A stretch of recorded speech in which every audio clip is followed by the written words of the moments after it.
Aku enggak tahu lah mas. Aku duduk di sini kan, mau santai gitu kan, santai. Jadi mau cari itu riding position gitu kan. Jadi di atas pavement konkrit ni udah nyata dia punya feel-nya selesa banget untuk kelas maksimal gitu kan. Itu IDP punya, IDP kelas kan. Tapi IDP kelas tu aku apply aja semata-mata mau jadi apa,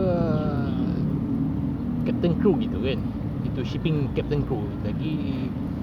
Kualifikasi itu sesuai banget yang akan menjawab persoalannya. Nanti kamu semua kena tanya itu pengarah Jabatan Pengangkutan Jalan itulah yang di PJ tu kan.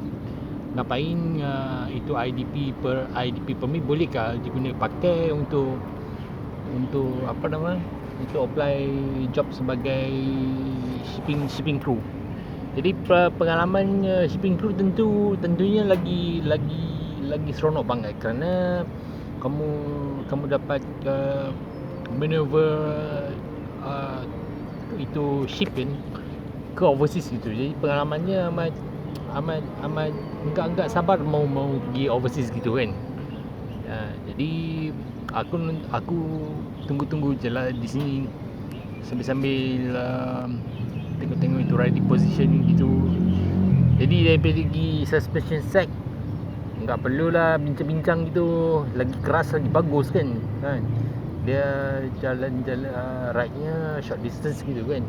Short distance. Jadi you dah dapat itu apa, riding position gitu. Itu tayar tak payah measure kan. Tak payah measure, tu jalan je kan. Jadi aku dah tunjuk itu bagaimana kamu mau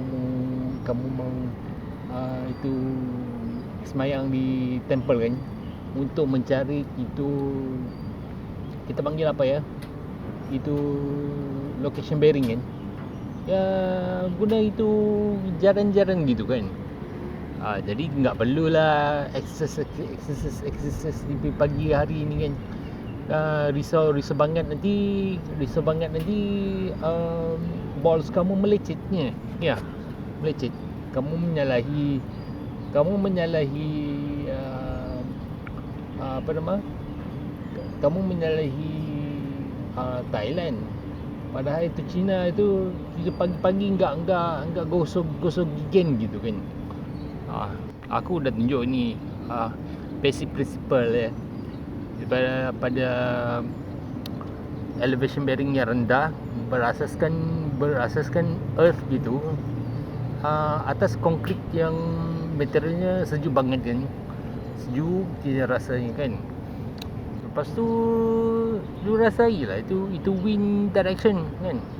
Wind direction, kamu kamu rasa itu wind direction. Jadi rasanya feel macam bright gitu kan.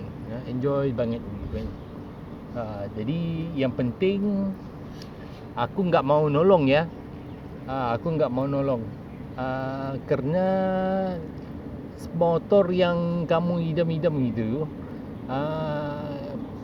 kita enggak ada wang kan. Kita enggak ada wang. Siapa mau sponsor kan? Aku mau charge ini mobil ini HP ni pun di Petronas gitu kan. Bukan di Pertamina, di Petronas gitu kan. Harap membantu ya. Terima kasih.